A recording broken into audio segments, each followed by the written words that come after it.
el primer problema, a ver si con eso ya, ya no hay nadie en sala de espera. Ah, sí.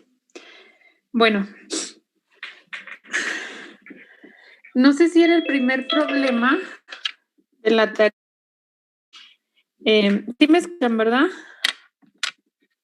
Sí, se lo escucho. Ok, en caso de que me dejen o sea, que no me escuche, porque ahorita, como en todo el día no me he podido conectar por la computadora, estoy por el iPad, entonces a veces le tapo el micrófono sin querer al apoyar. Entonces, nomás les digo que me avisen. Entonces, el primer problema que ustedes tienen pendiente es el de una esfera, ¿verdad? Esperen, déjenme. Es de una esfera que está polarizada, pero esta esfera no tiene, bueno, la polarización no es constante, no es uniforme, varía con R, creo. Entonces creo que era, no me acuerdo cómo era. A ver. ¿Qué radio tiene la esfera? La polarización era Radio A. beta R a la N. A ver, es una esfera. ¿La polarización me la repiten, por favor? Beta R a la N por R vector.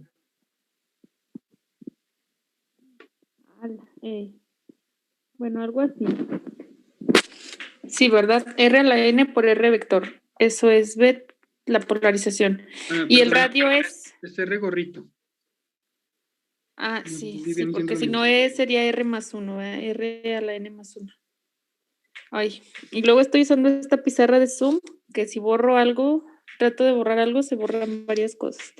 R a la N en R gorrito. Ok. Y el radio de la esfera es A. Ok. Entonces es algo así. Tienen esa polarización y les piden el campo o el potencial. Los dos. Los dos. Ok. Bueno, Dice fíjense bien. Que beta es constante y N es mayor o igual a 0. Ok. Así lo voy a dejar. Entonces la polarización en este caso es función del radio, pero es del radio de la esfera. ¿Qué significa? Que para puntos, o sea, va variando como R a la N, ¿verdad? Si el radio, por ejemplo, es chiquito, muy cercano al origen, entre más va aumentando el radio, más aumenta la polarización porque va R a la N. Entonces, lo primero, si lo queremos hacer por potencial con las dos expresiones, pues es sacar rho B y sigma B, que ustedes creo que ya lo habían hecho en otro problema para este caso. ¿Me pueden decir cuál es rho B y sigma B? Bueno, nada más díganme, son diferentes de 0 las dos, ¿verdad? Sí. Sí. Bueno, nada más voy a poner aquí, diferente de 0. Ustedes ya las tienen ahí, porque nada más se los voy a plantear. Entonces, primero, para el potencial, ustedes tienen que el potencial lo pueden ver como la suma de dos integrales, que sería phi igual. Lo voy a hacer así para que vean hasta dónde esperaba yo que llegaran. 4pi sobre epsilon 0 de la integral sobre el volumen de rho b sobre r de tau prima y más 1 sobre 4 pi epsilon 0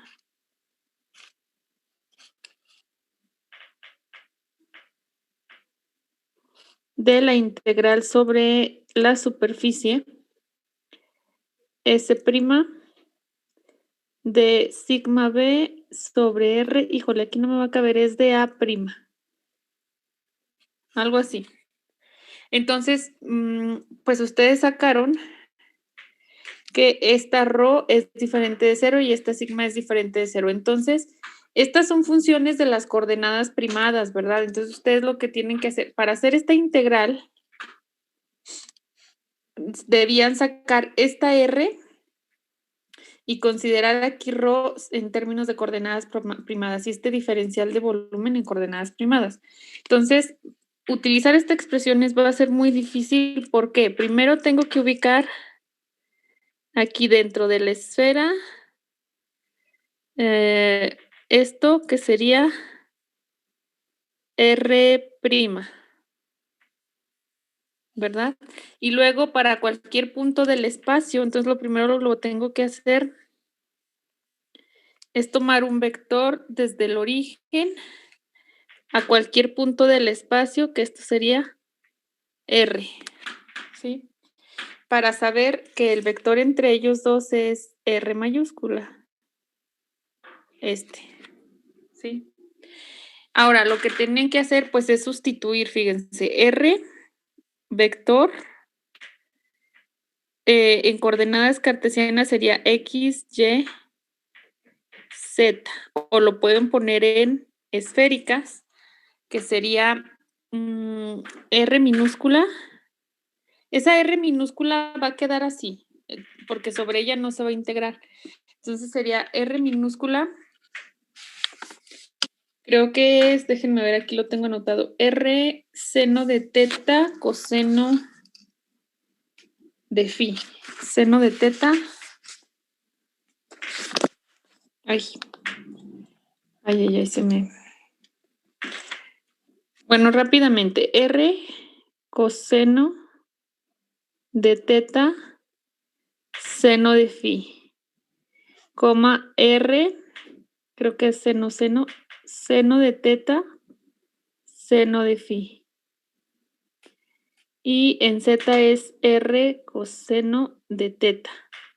Y este es R en general. R', pues también puede ser X', Y' y Z', pero como sobre estas iban las integrales, va a ser R', coseno de teta', seno de phi'. Tienen que etiquetar los ángulos para cada uno. Y luego R', seno de teta', seno de phi'. Ay, no, qué feo se escribe, pero bueno, disculpen. Coma, R coseno de teta'. Y entonces, pues tienen que sacar el vector R como R menos R', ¿verdad? Coseno de teta'. ¿Dónde? En el último de R vector prima. Así es R', ahí me faltó. Sí, porque son diferentes R's.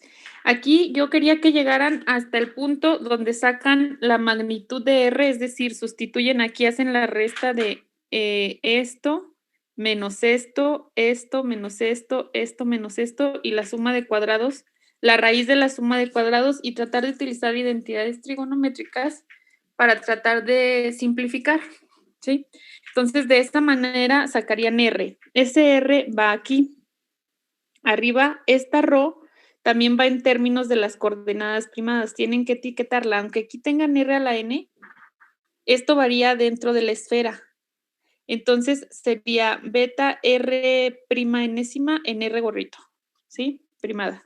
Y el de tau, pues es el diferencial de volumen. Ese diferencial de volumen, si se fijan, también va integrado en coordenadas primadas. Entonces, este de tau es, aquí lo voy a anotar, d tau' es igual a R cuadrado primado, obviamente. Bueno, ¿cómo lo pondré? R primado al cuadrado. R' al cuadrado, seno de teta prima, obviamente, seno de teta prima, dr', de teta prima, ahí, de teta prima de phi prima. Entonces, ese es el diferencial de volumen en esféricas. Entonces, en este caso, cuando ustedes hacen La magnitud de esto les va a quedar una expresión media fea, que aquí la tengo, pero es muy larga la magnitud de esta. Y luego el diferencial de volumen sería esto. La integral de volumen para el radio va de 0 a A, para el radio. Para teta va de 0 a 2pi, perdón, de 0 a pi porque es el azimutal, y para d phi es de 0 a 2pi, pero ustedes, hasta donde yo quería que llegaran es hasta sustituir a esta integral. Bueno, estoy comenzando con esta integral, sustituir aquí eso y ver que la integral es súper, súper, súper complicada, ¿sí? Entonces ahí está hasta donde yo quería que llegaran. Es Maestra, decir, pues, de- pues creo que sí llegamos a eso, o sea, Sí. a lo que estuvimos platicando ayer entre todos nosotros, sí, o sea, sí sacamos R, sí sacamos Rho y bueno, Bueno, los pues últimos. llegamos hasta la sustitución de la integral, de ahí en más ya Ajá. no pudimos hacer nada. Ya no bueno, supimos cómo hacer, por eso tuvimos muchas dudas en cuanto a eso. entonces ahí y justo era donde yo quería que llegaran. De hecho, esperaba que no terminaran la tarea, porque estaba esperando que supieran ubicar estas cosas. El R' o sea, que supieran diferenciar los radios primados y eso. Entonces, esto es para la de volumen, ¿verdad? Y luego para esta de área, pues es como si tomaran aquí un cachito sobre la superficie y nada más había que el diferencial de área, pues sustituirlo, eso ya lo tienen, ya se los había dado. Era, en este caso, a cuadrada, seno de teta prima, de phi prima, ¿sí? Esto va así porque es sobre el área. Y la R, pues la R sería, en este caso, sería como la esfera pasada, ¿sí? Porque va sobre la superficie, sería A en R gorrito. Esta parte no está tan complicada. Bueno, sí está porque no se va a poder integrar rápido, pero esta sí está como imposible. Ahora les voy a decir, esto era lo que quería que hiciera y hasta aquí pues se supone que yo les iba a decir cómo lo vamos a hacer. Miren, cuando se nos complique algo así, nosotros vamos a poder utilizar la ley de Gauss, la forma integral de la ley de Gauss. Entonces, ustedes para ley de Gauss tienen que es la integral de E punto de A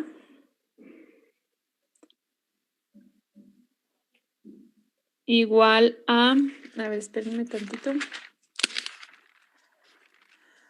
Creo que es la carga encerrada sobre epsilon 0, ¿no? Sí, maestra. Sí.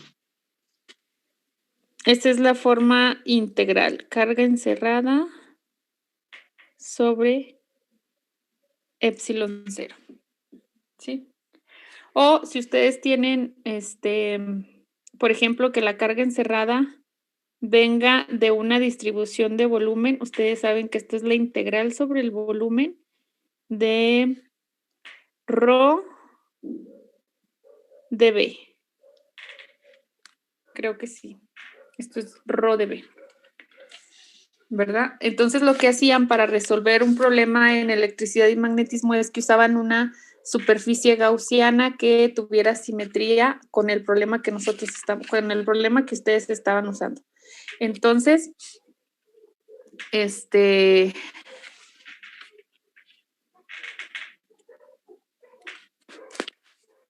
permítanme tantitito. Ay.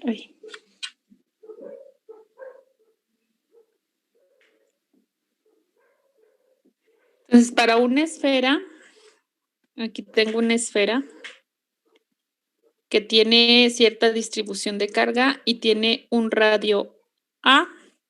Díganme, ahorita no se fijen en qué voy a hacer, en las coordenadas. Si yo quiero, esto tiene una distribución Rho de carga. Si yo quiero el campo eléctrico generado por esta esfera, fuera de la esfera, lo que ustedes hacían era poner una superficie gaussiana esférica ¿verdad? De radio R, que también es una esfera, ahí, más o menos. Y díganme, ¿cómo encuentro el campo para puntos fuera de la esfera?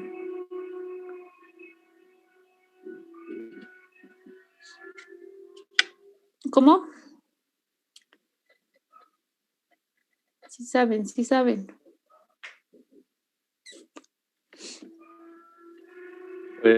Lo que yo Ley hice de Gauss. Ajá. es que pues el campo lo daba como constante y sacaba de la integral de Gauss solamente el diferencial del área. Queda como Ajá. el módulo de E por el R área. gorrito. Fíjense bien, sí, exactamente. Como una esfera es como si fuera una carga puntual, ¿verdad?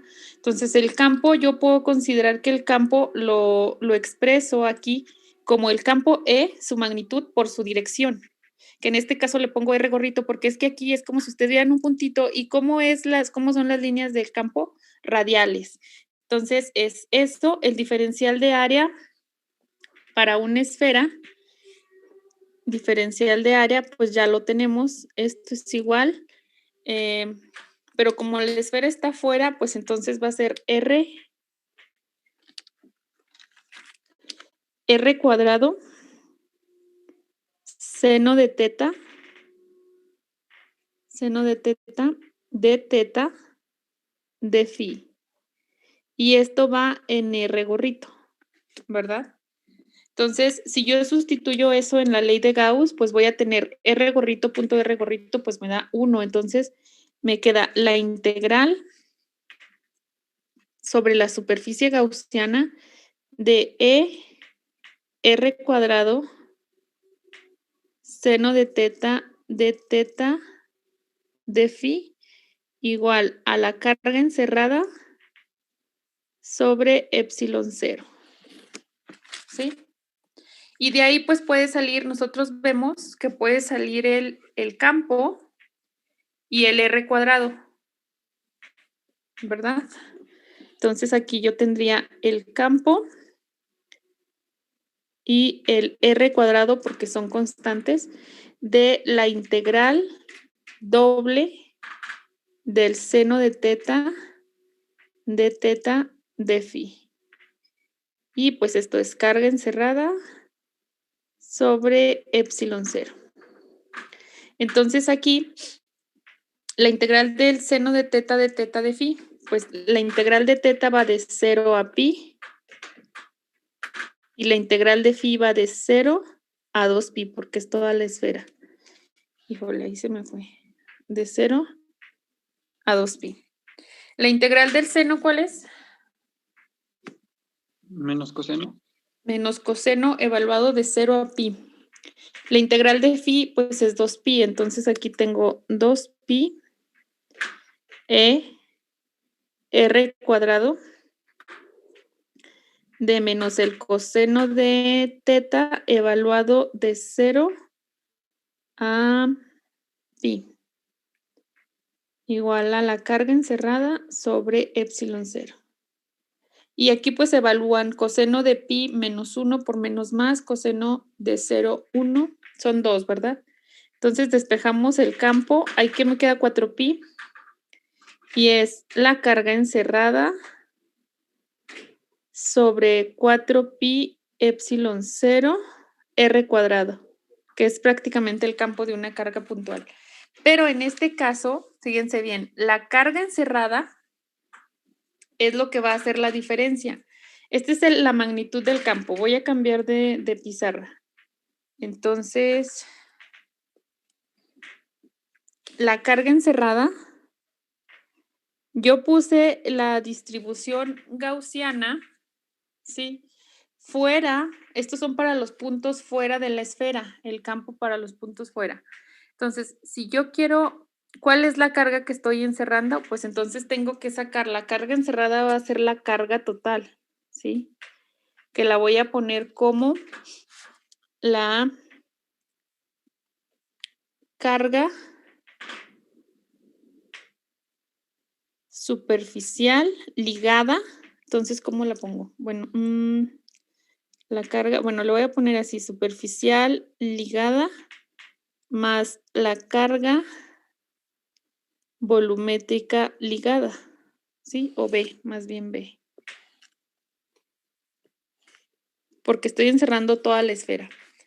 Entonces, en este caso, pues voy a poner la carga encerrada es igual a la carga superficial, pero acuérdense que la densidad de carga superficial, pues la podemos poner como la carga sobre el área. Entonces, si yo de ahí despejo la carga, me quedaría la densidad rho B, perdón, sigma B por el área de la esfera. Y la otra igual, podría ser rho B por el volumen. Espero que ahí no haya problemas. Esa sería la carga total, la superficial más la volumétrica ligada. Entonces, ustedes ya la tienen ahí, ¿no? ¿Me pueden decir quién es sigma B?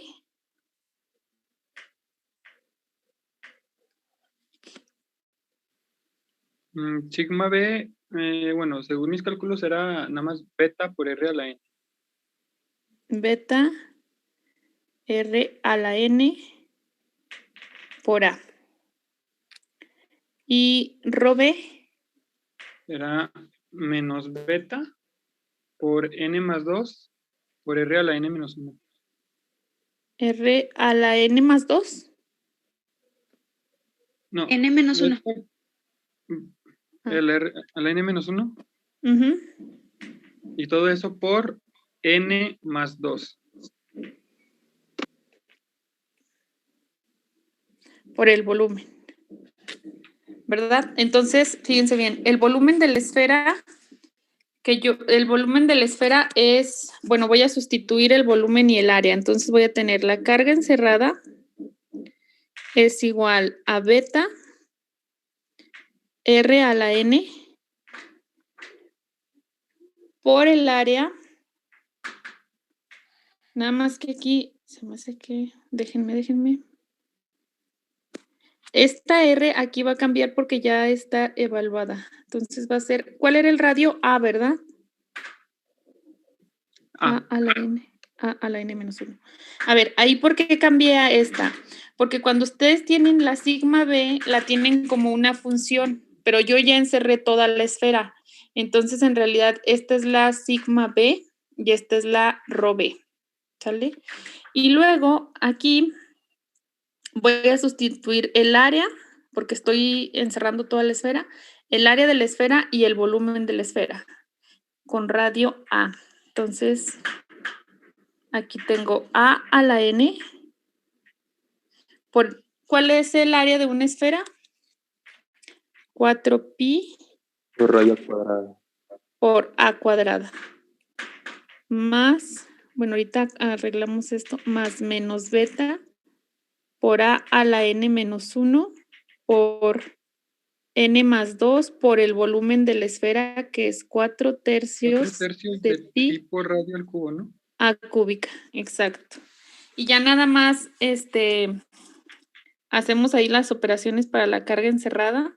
Entonces aquí me queda beta, bueno, 4pi, beta, A a la N por A a la 2, A a la N más 2. Y aquí me queda menos 4 tercios de beta.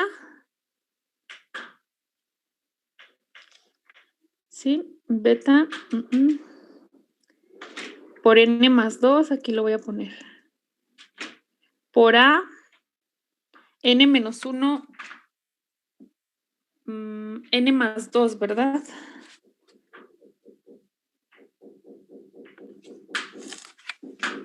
Entonces ya nada más pueden aquí simplificar y decir que es 4pi. ¿Qué podemos factorizar? Acá me faltó el pi también. 4pi. Y también el A, beta. N más 2, ¿no, maestra? Ajá, N más 2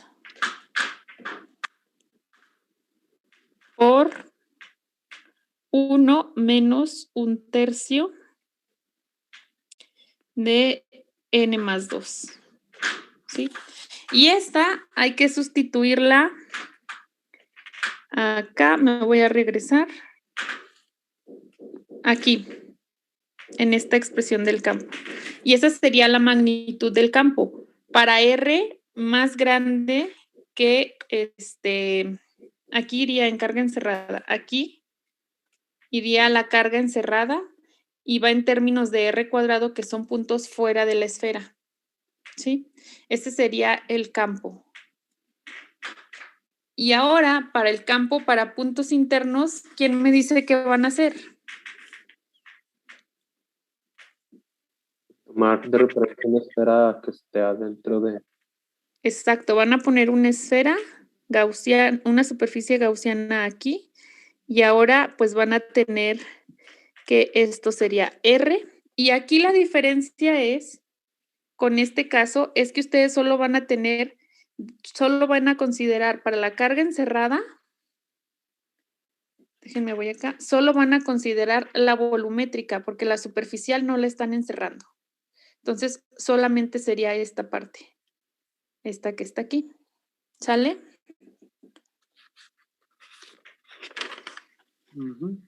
¿Sí? Sí. Ok. Entonces, para el cilindro, hacen lo mismo. ¿Sí? Okay. Trazan una superficie gaussiana, pero ahora que sea un cilindro. Maestra, y en el cilindro, Mande. ¿cómo quedan las R? Perdón. Es que me revolujé mucho en esa parte y ya no sé bien cómo hacerlo. ¿Cómo? A ver, sí, las R, lo de 00Z y... cuando les dice que lo ubiquen en el 0. ¿Cómo se hace eso? Me perdí ahí. A ver, es que saben que no anoté los problemas. Dejen prendo la computadora para volverlo a leer, porque, o sea, solo me acuerdo algo que les decía que lo pusieran en el origen.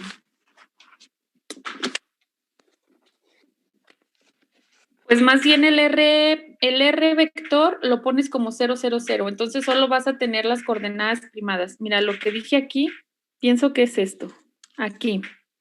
Si te fijas, en este caso yo puse el vector R para medir el campo en general, X, Y, Z, ¿no?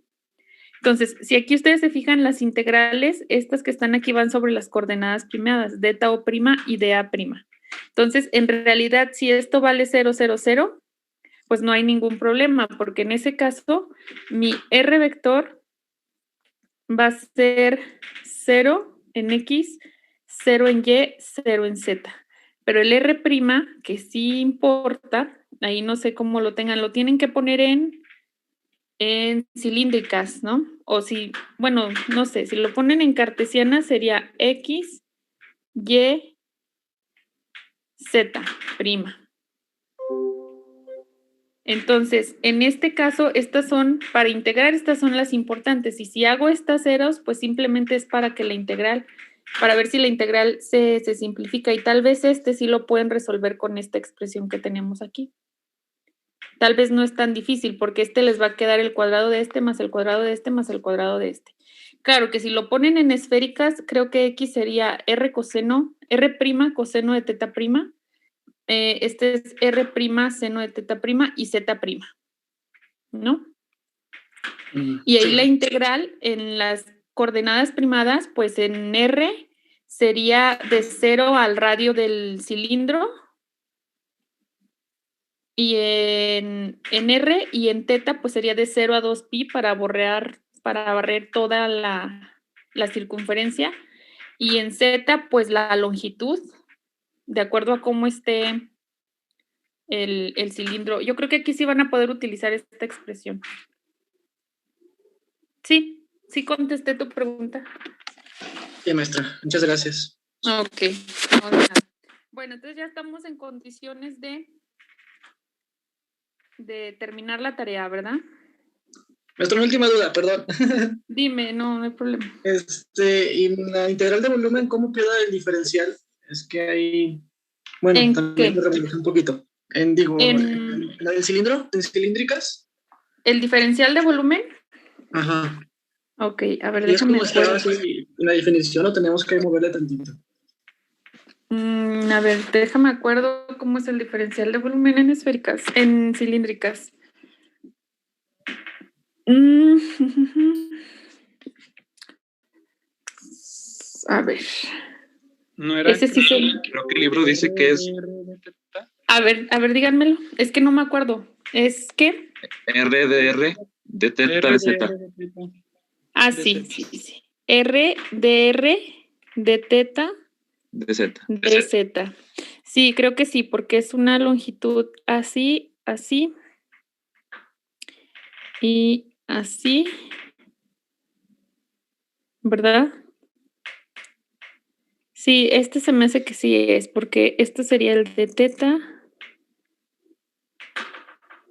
este sería el de R, este sería R de teta y este sería de Z. Sí, sí, así es. Sí, es R de teta de Z. Y acuérdense, esto va de acuerdo al radio, integrado al radio de, claro, van primados. Al radio de el cilindro, este va de 0 a 2pi siempre que sea toda la circunferencia del cilindro, y esto va de acuerdo a la longitud del cilindro. Ok. Maestra, Sí. nomás Mande. una última duda. Dime. Ya ve que cuando nos dictó los problemas nos dio unas fórmulas que podrían ser usadas. Ujú. Y Siempre y entre cuando. ellas Sí. aparecía, en las tres fórmulas aparecía R mayúscula gorrito. Ahí no supe, ¿ese R viene siendo un vector unitario o un vector normal? Un vector unitario. Sí, de hecho, por eso esas se las di, pero, o sea, para que se den cuenta que es muy difícil utilizarlas, porque en ese caso, o sea, sacas el R mayúscula como vector, ¿verdad? Que es R menos R', y luego sacas la magnitud de R, y luego de esto tendría que ser R gorrito mayúscula. Entonces, en esta que aparece en la del campo, se me hace, es muy complicada usarla, por eso es mejor utilizar la del potencial o bien la ley de Gauss para no tener dificultades, porque solo les iba a poner o sea, la integral se iba a complicar todavía más. ¿Y ese R gorrito, maestra, cómo se sacaría? Pues la sacas, sí, el vector entre su magnitud. Ah, ok. Este es el vector R, el que sacas acá arriba entre la magnitud. Ok.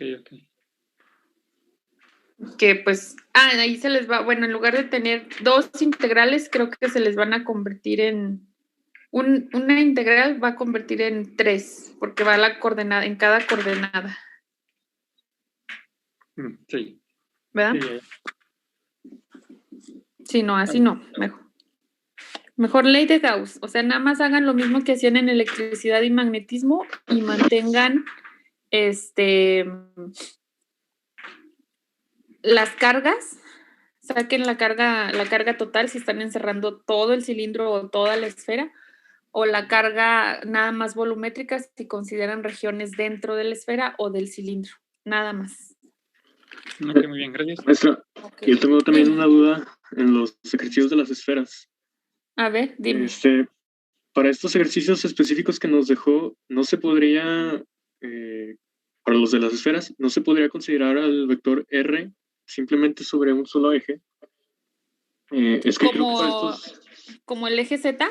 Sí, es que creo que para estos ejercicios en específico que nos dejó, pues las cargas ligadas dependen nada más, como dijo, de la, bueno, como de la distancia al origen. O sea, no dependen de la orientación. Como es una esfera, o sea, es como que da lo mismo sobre qué orientación mientras está a la misma distancia al origen. Entonces, eso sí. No se podría, pues, se le digo, nada más para estos ejercicios, ¿verdad? Porque en este caso las polarizaciones son radiales. En este caso creo que sí se podría que nomás considerar un solo eje y eso da la suficiente información para todo el espacio, ¿no? Sí, podría ser. O sea, sí, sí podrías decir tú, o sea, podrías ubicar el punto de campo o de potencial sobre un eje, pero más bien los problemas estos vienen como para que podamos reutilizar o volver a utilizar la ley de Gauss. Pero bueno, si ustedes consideran que pueden hacerlo en un eje y quieren hacerlo, está bien, se los voy a permitir que pongan un punto estratégico, ¿verdad? Para el campo y el potencial. Nada más cuando lo presenten, si les toca, me dicen, bueno, pues yo consideré este punto, o no, yo utilicé ley de Gauss, o algo así, como quieran. Pero nada más me especifican antes de. Ok. ¿Sale? Maestra, tengo una duda. A ver. Pues yo según eso contesté el 2, también el del cilindro. Ajá. Para al momento sacar la Q encerrada, la carga encerrada, Ajá. la integral de sigma por el diferencial de V. Entonces, lo que hice Rho. yo, sí, a Rho por el diferencial de V.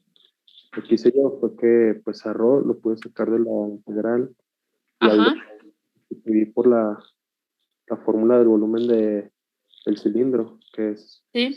por radio al cuadrado por la altura. Ajá.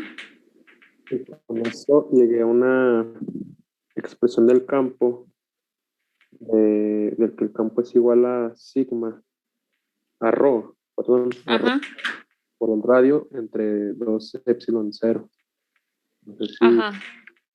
si esté bien el dB, que lo haya cambiado por la Para puntos internos, ¿verdad? Sí, ¿verdad? Sí.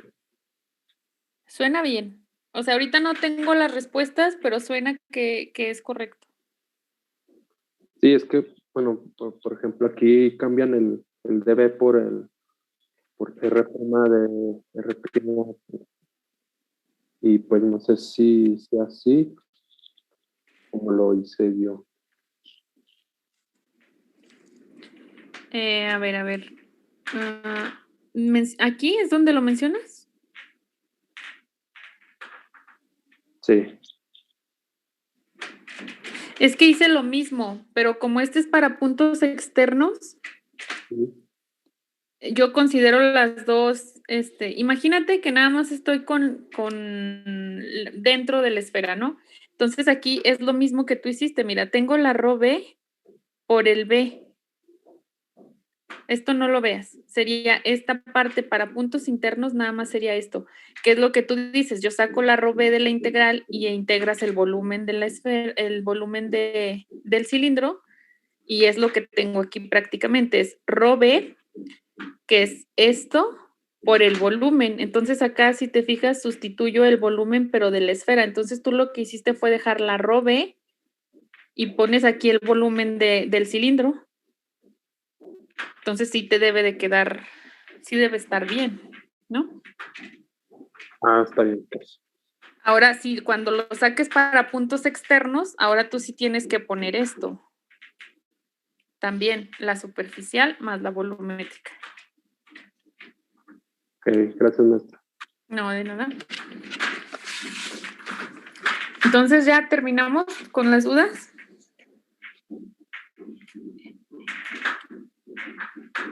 Maestra, una última. En el primero, ya ve que nos dijo que R podría ser X, Y, Z o coordenadas, ¿cierto? Bueno, o sea, sí, lo de coseno y seno. Si lo dejamos como X, Y, Z, el normal, ¿está bien o lo tenemos que pasar a polares? ¿Está bien aquí o en el del cilindro, verdad? ¿En cuál? Sí, en esa parte. O sea, por ejemplo, bueno, en mi caso sí tomé R' como coseno y seno, pero por ejemplo R sí lo tomé como X, Y, Z. Ya. ¿Sí está bien o lo tengo que pasar a...? A veces para simplificar, el mismo problema te orilla a utilizar ciertas coordenadas. Por ejemplo, aquí con las esferas, si yo hubiera dejado el R como X, Y, Z, cuando haga la resta X menos R' esto, Y menos esto, Z menos esto, y trate de obtener la magnitud, me va a quedar X cuadrado más Y cuadrado más Z cuadrado. Entonces ahí me dice que desde el principio pude haberme evitado ese trabajo y tener R cuadrado. ¿Sí? En el cilindro, yo sí preferiría o les recomendaría que estas las pasaran a cilíndricas, porque es más fácil que integres tu R, que va de 0 al radio del cilindro, y teta, que va de 0 a 2pi, porque en este caso tendrías que determinar los límites de X' de Y'. El de Z sí lo tienes, pero el de X' y Y', pues lo tienes que determinar tú sola. ¿Sí? Ok, maestra, gracias. De nada.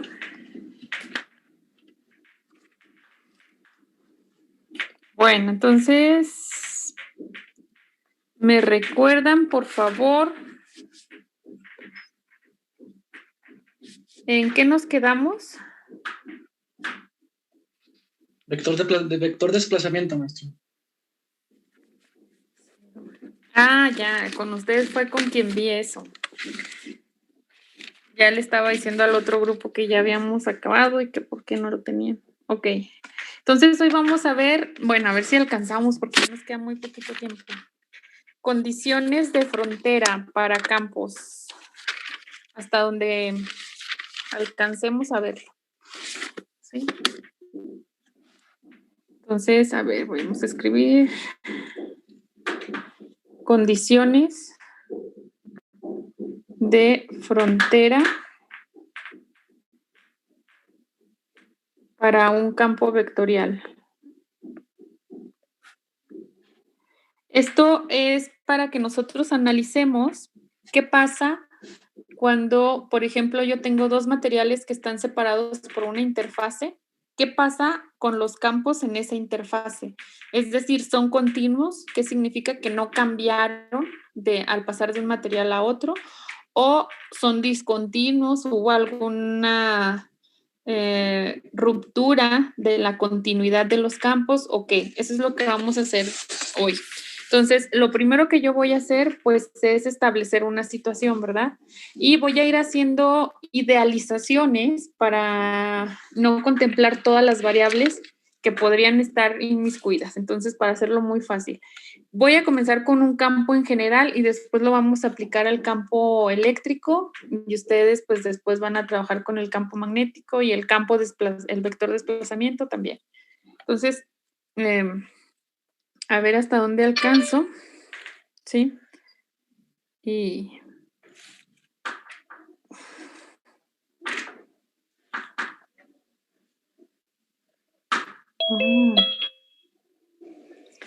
ok, ya está.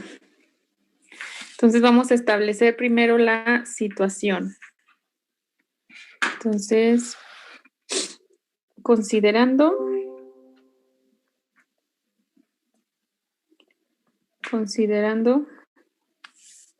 dos tipos de materia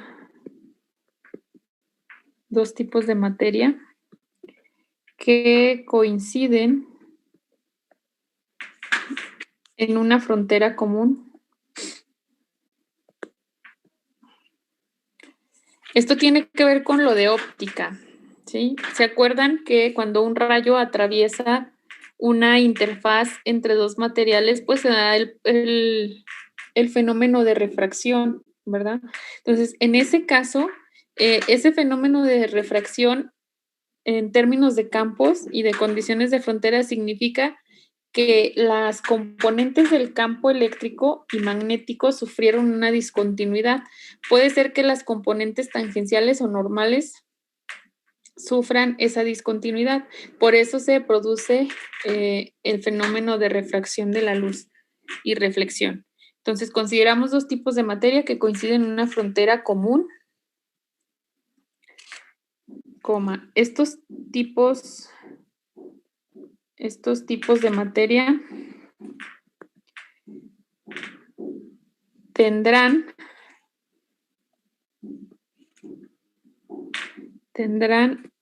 propiedades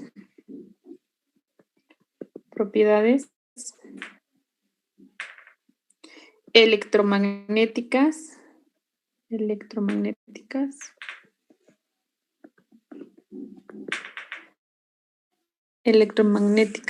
diferentes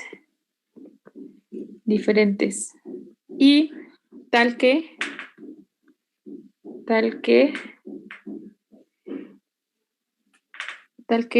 un campo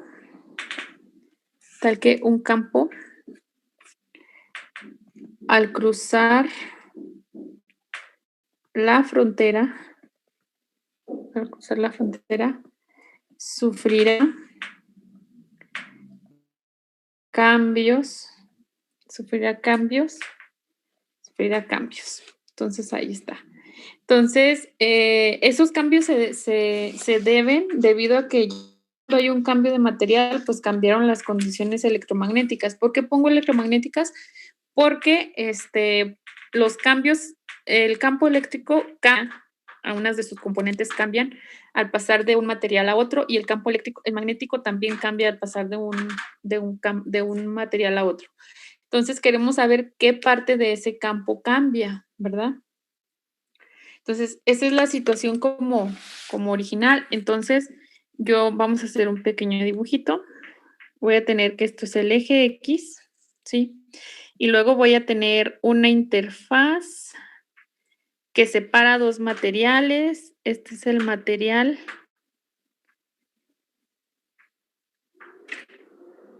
1 y del otro lado tengo el material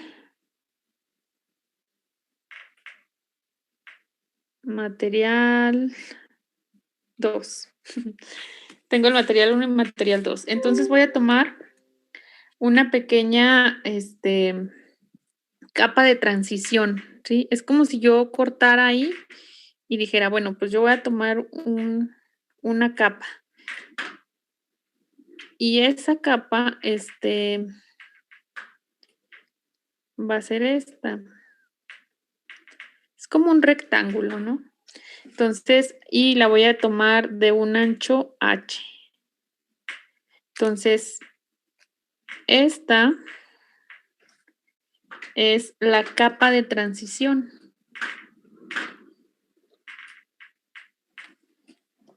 Capa de transición.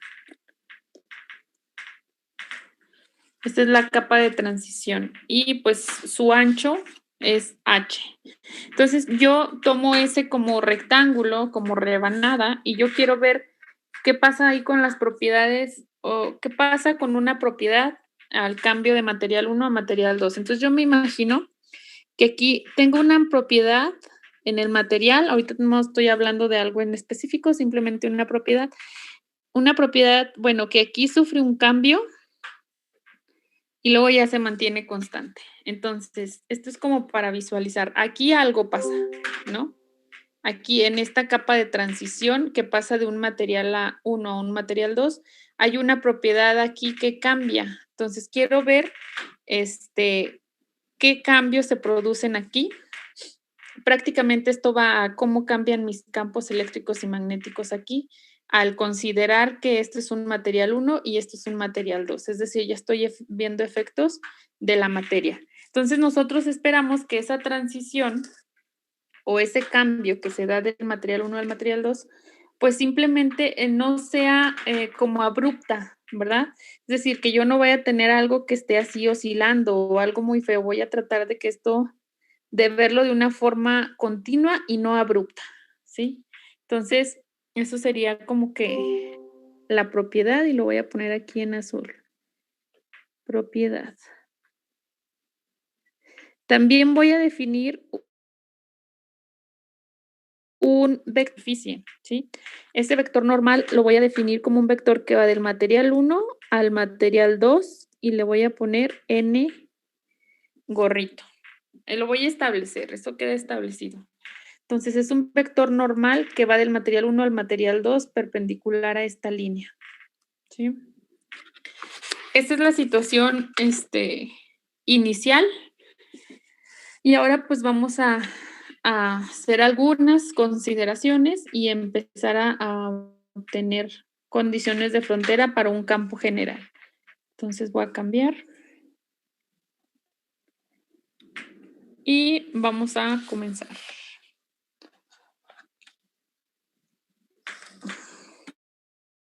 Entonces, si la capa de transición se considera de ancho 0, ¿qué significa? Pues que h es igual a 0, ¿verdad? ¿Qué pasa si esta es de ancho 0? Yo tenía como una, ¿cómo se dice? Hagan de cuenta que hice como una partición y saqué como un rectángulo, ¿verdad? De ancho h. Pero si ahora ese ancho es 0, prácticamente es como si yo reduje esa capa de transición a una superficie, como a un plano, como una hoja de papel, ¿no? Eso prácticamente pasó. Entonces, si la capa de transición se considera H0, se tiene una superficie, ¿verdad?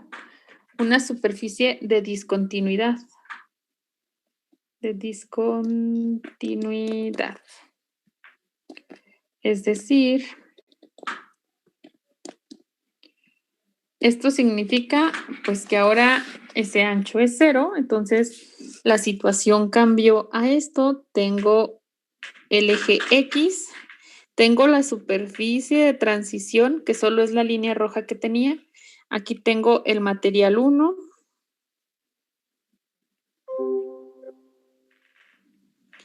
Acá tengo el material 2.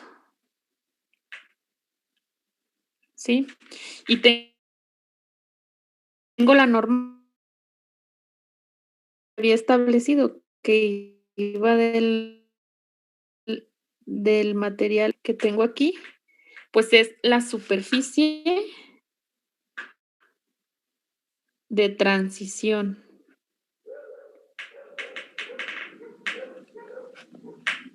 Esta es la superficie de transición, ¿verdad? Entre los dos medios. Ay, qué fea letra. Bueno. Si no le entienden algo, díganme. Entre los dos medios.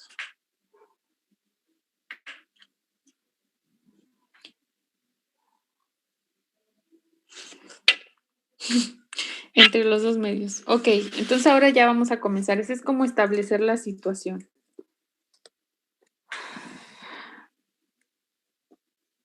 Vamos a comenzar entonces. Comenzando a analizar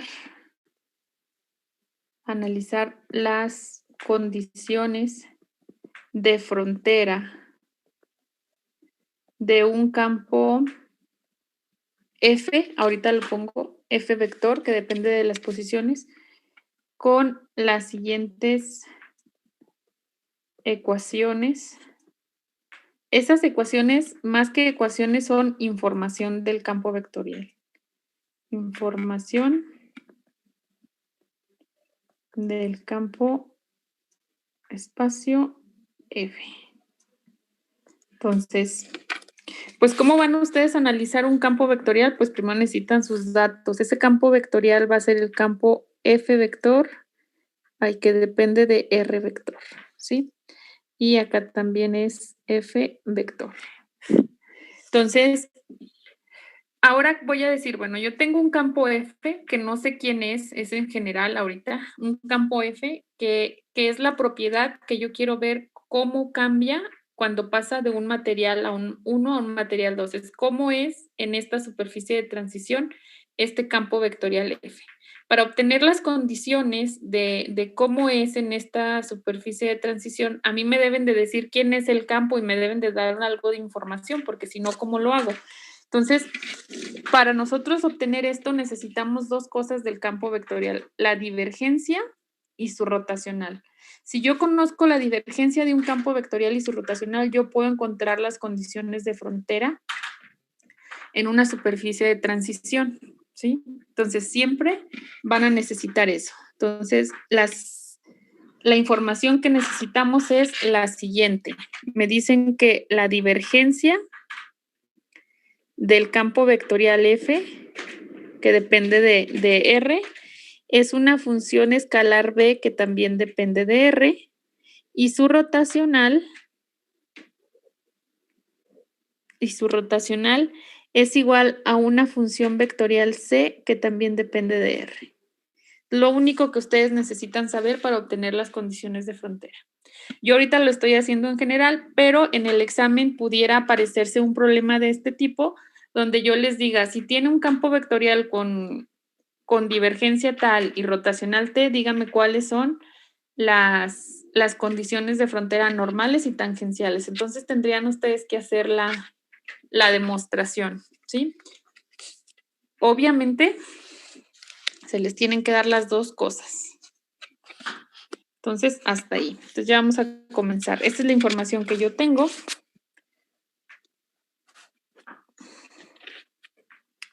Y bueno, vamos a aplicar del teorema de la divergencia.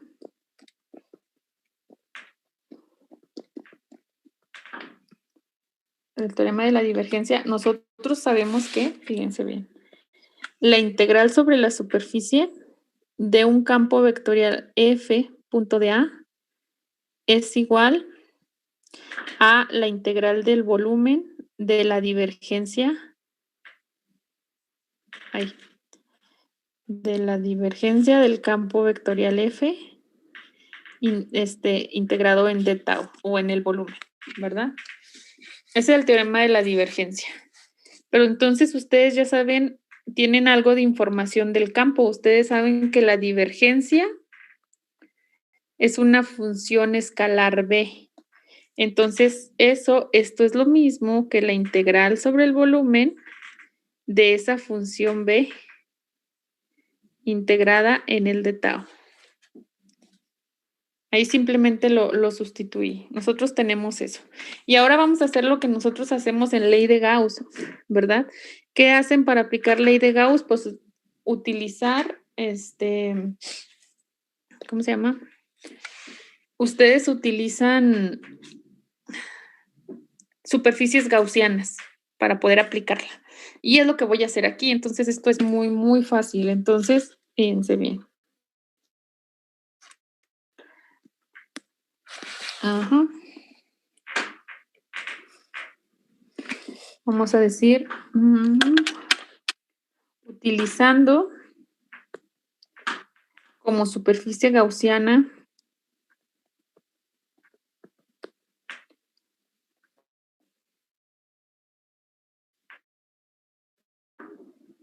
un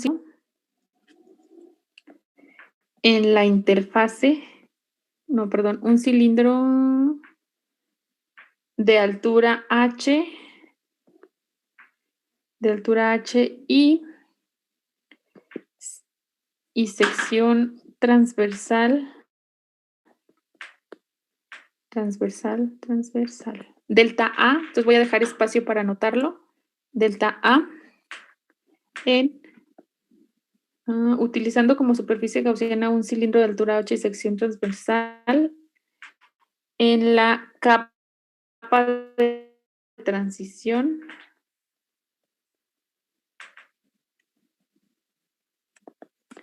es lo siguiente. Bueno, aquí va delta A. Este es el área de la tapa, ¿sí? Entonces, en la transición yo voy a trazar un cilindro horizontal que esté acostadito para que tenga H. Entonces, ¿qué era lo que teníamos nosotros? Bueno, tengo el eje X. Tengo la superficie de discontinuidad. Y aquí voy a trazar el cilindro, ¿no? Bueno, este es material 1. Y esto es material 2. Y aquí voy a trazar cilindro. Lo voy a poner así para que se haga. Ay, no.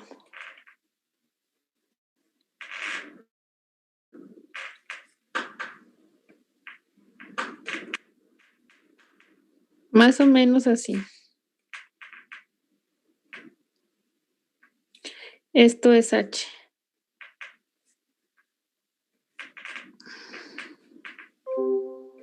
¿Sí? Y ese es el largo del cilindro y cada tapita tiene un área delta A, ¿verdad? Voy a trazar las normales.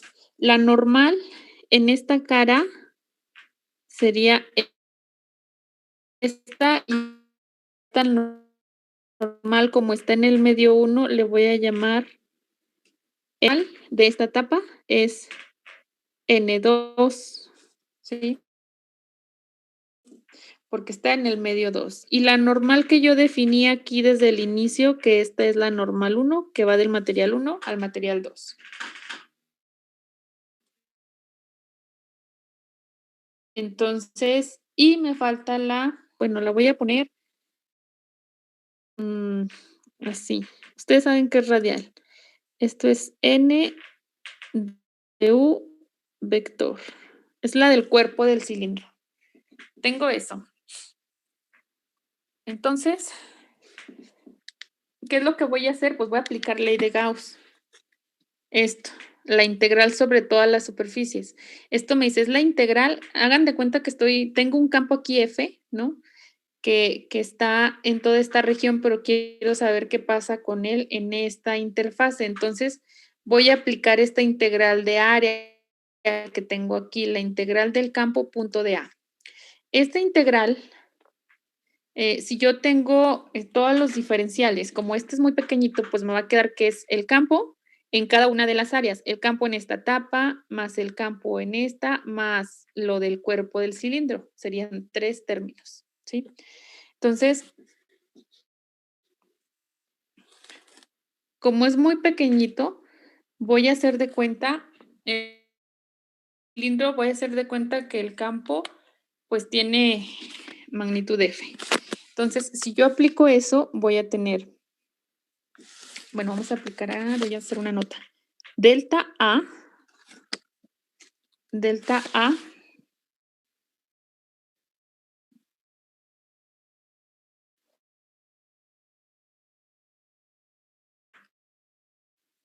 es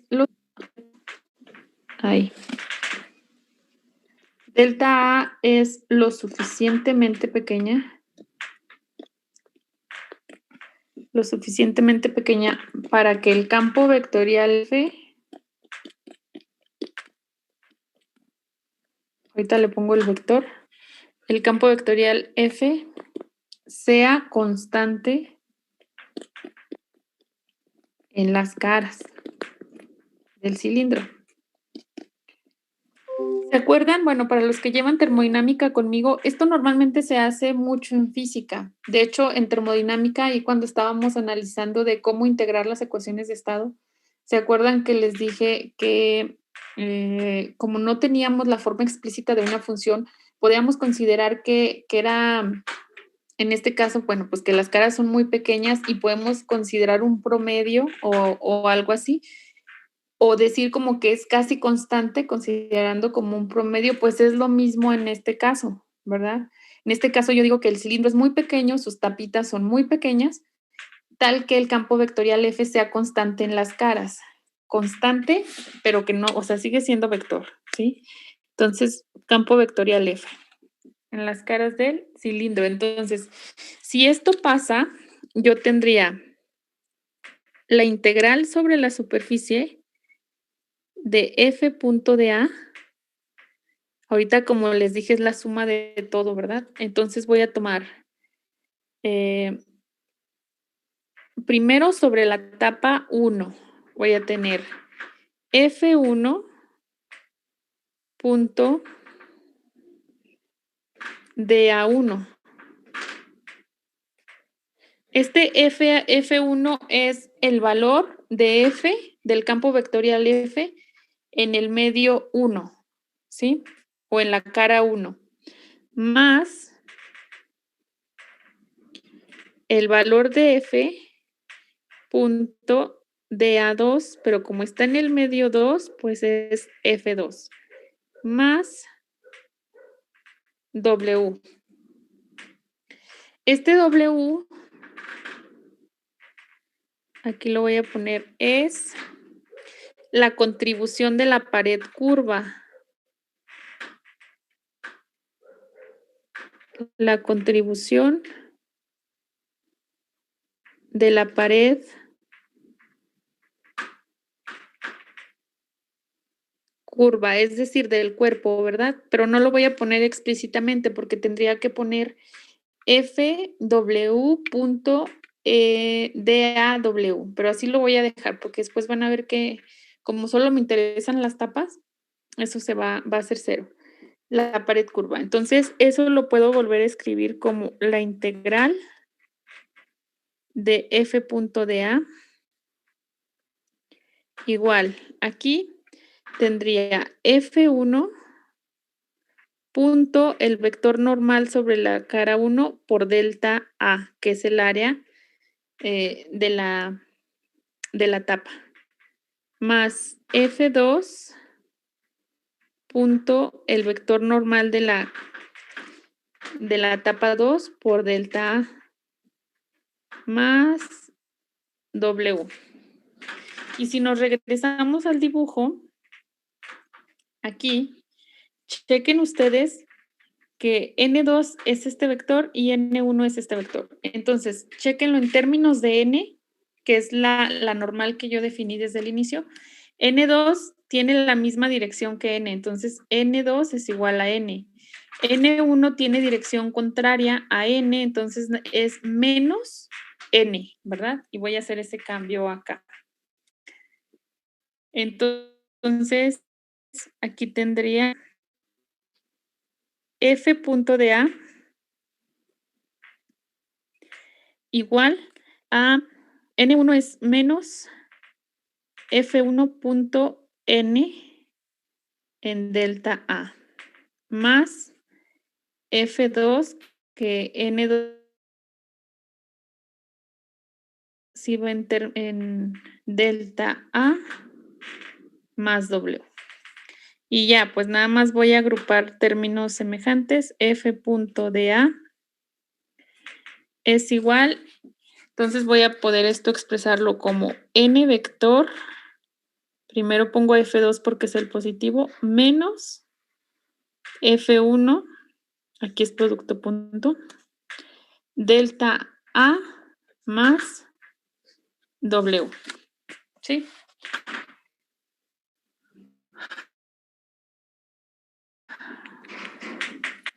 ¿Hasta aquí todo bien? ¿Vamos bien? Sí, todo bien.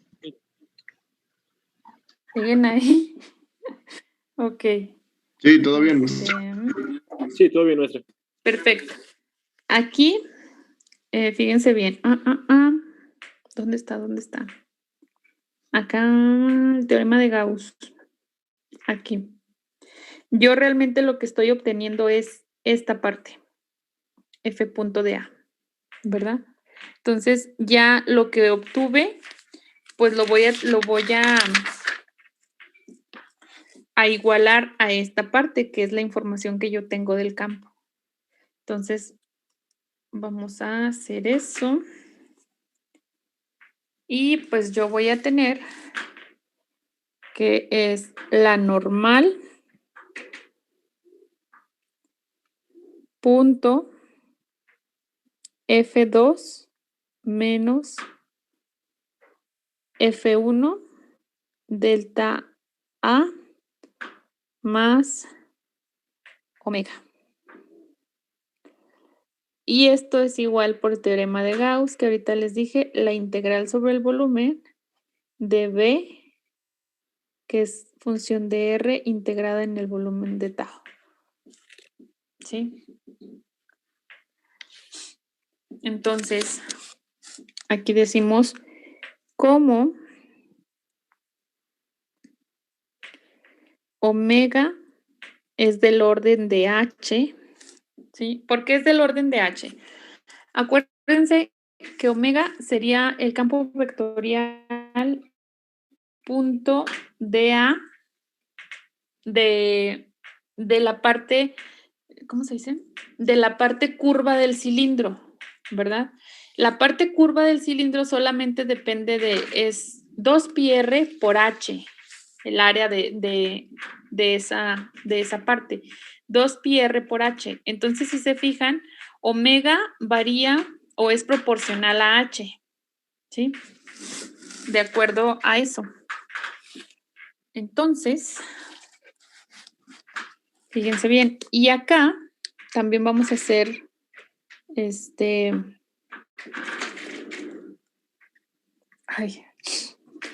este caso de esta integral, b en d tau, esto es una función escalar integrada en el volumen, ¿sí?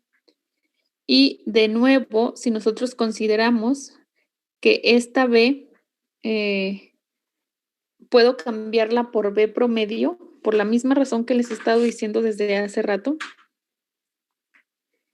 y b tiende a b promedio, es decir, que es muy pequeño el volumen en donde está como para que no varíe y yo la puedo cambiar por su promedio. En ese caso, esta integral que está arriba, bueno, mejor la pongo abajo. Esta integral yo la puedo cambiar, bueno, puedo decir que la integral sobre el volumen de b de r en d tau, pues esto yo lo puedo cambiar por su b promedio e integrar el d tau, que es el volumen. Pero como este es el volumen del cilindro, pues entonces sería la integral de b de tau, pues esto prácticamente sería b promedio. El volumen sería la altura por el área de la base, que es delta A. ¿Sí? Y finalmente nosotros, bueno, todavía no, finalmente, n gorrito punto F2 menos F1 delta A más W es igual a B promedio H delta A.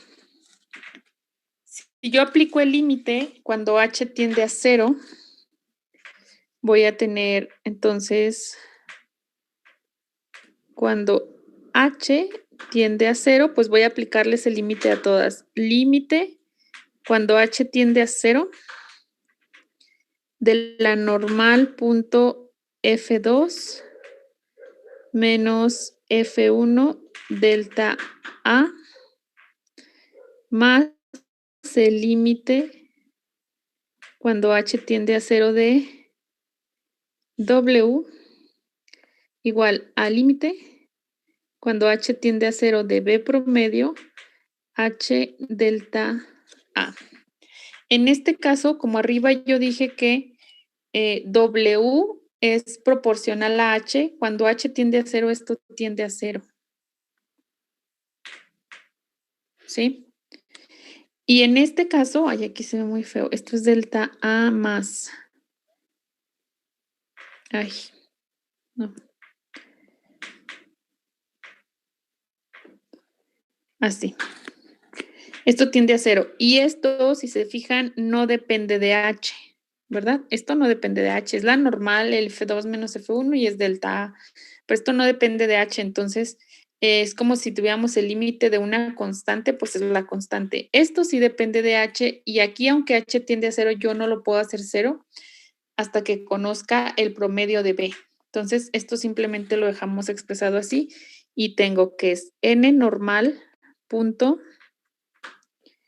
F2 menos F1, ay,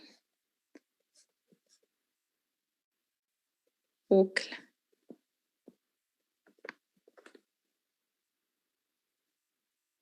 F2 menos F1 delta A igual. Acá también el delta A no tiene nada que ver con el límite, aquí. Acuérdense que cuando algo es constante y no lo afecta el límite, puede salir. Entonces, en este caso tengo delta A, límite, cuando H tiende a 0, de B promedio por H. Y como delta A en general es una constante, bueno, voy a seguir en la siguiente pizarra.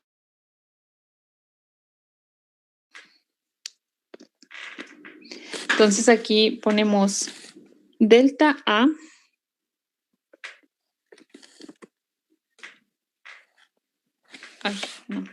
delta A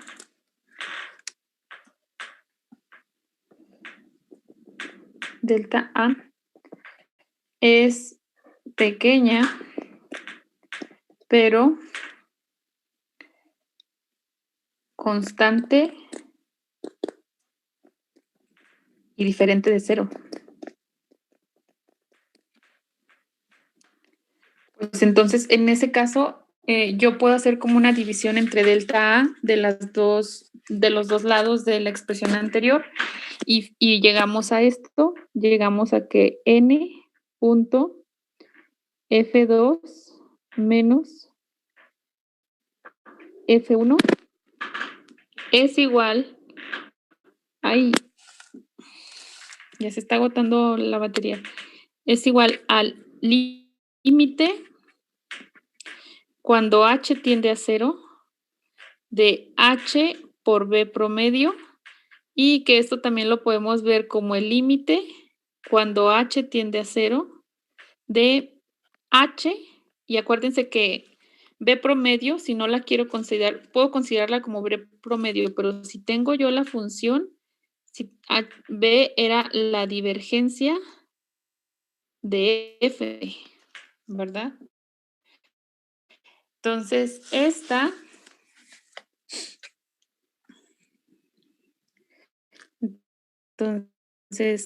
llamando ya n punto F2, esto es F2n, significa que es la componente normal del campo F en el medio 2. Y n.f como F1n es la componente normal del campo F en el medio 1. Entonces yo voy a tener que es F2, no, ahí ya no lleva vector porque ya estoy denotándola. F2n menos F1n es igual al límite cuando h tiende a 0 de h por la divergencia del campo F. Y esto es a lo que nosotros queríamos llegar. Y estas son las condiciones de frontera normales del campo vectorial F. ¿Sí? Esto es a lo que nosotros queríamos llegar. Entonces, aquí nada más quiero hacerles énfasis en un punto. ¿Por qué tomamos el límite cuando h tiende a 0? El límite cuando h tiende a 0, porque yo realmente lo que quiero son las condiciones sobre la superficie de discontinuidad, sobre eso que les dije que si sería como una hoja. Entonces, cuando yo hago que el ancho del cilindro se me haga 0, es porque prácticamente solo estoy tomando la tapita o las tapitas, ¿verdad? Es como si tomo una tapa del lado del material 1 y una tapa del lado del material 2, y ahí observo cómo se comportan las componentes normales del campo vectorial. Esto sería lo que haríamos hasta hoy. En la siguiente sesión vamos a determinar las componentes tangenciales. Entonces, ustedes un campo vectorial lo pueden dividir en su componente normal más la componente tangencial. Y luego, pues vamos a ver, esto es para un campo en general, ¿verdad? Se fijan, está en términos de la divergencia, que es algo que yo conozco. Ya cuando veamos, por ejemplo, que el campo eléctrico, nosotros sabemos cuál es su divergencia, vamos a obtener las componentes normales del campo eléctrico específicamente y ver si hay una discontinuidad o no en las componentes normales. ¿Dudas?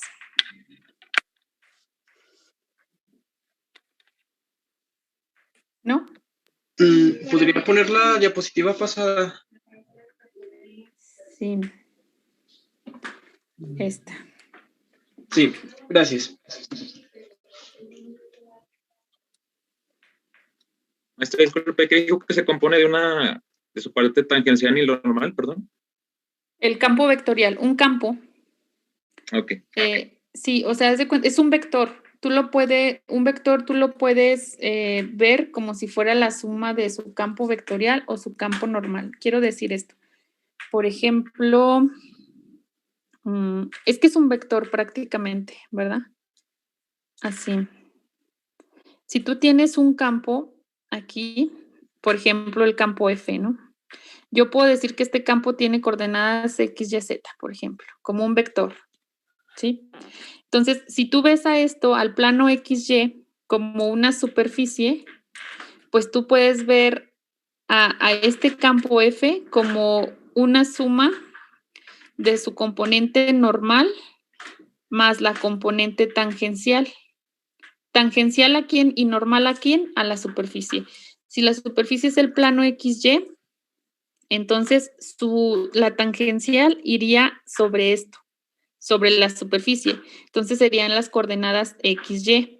Y la normal pues sería esta, que sería la coordenada Z, y en realidad tienes el mismo vector F, ¿verdad? Sí. Sí, maestra, gracias. Ok. Bueno, chicos, ya les quité 6 minutos de su siguiente clase. Entonces, estamos pendientes con la tarea. Ya por hoy sería todo y le seguimos en la siguiente clase porque esta es la mitad de ese tema. ¿Sí? Ay, que aquí no les sé muy bien. Ya encontré. Bueno, entonces cuídense mucho. Seguimos en contacto y hagan la tarea, por favor, ¿sale? Nos vemos. Dale, maestra, nos vemos. Bye. Maestra, hasta luego.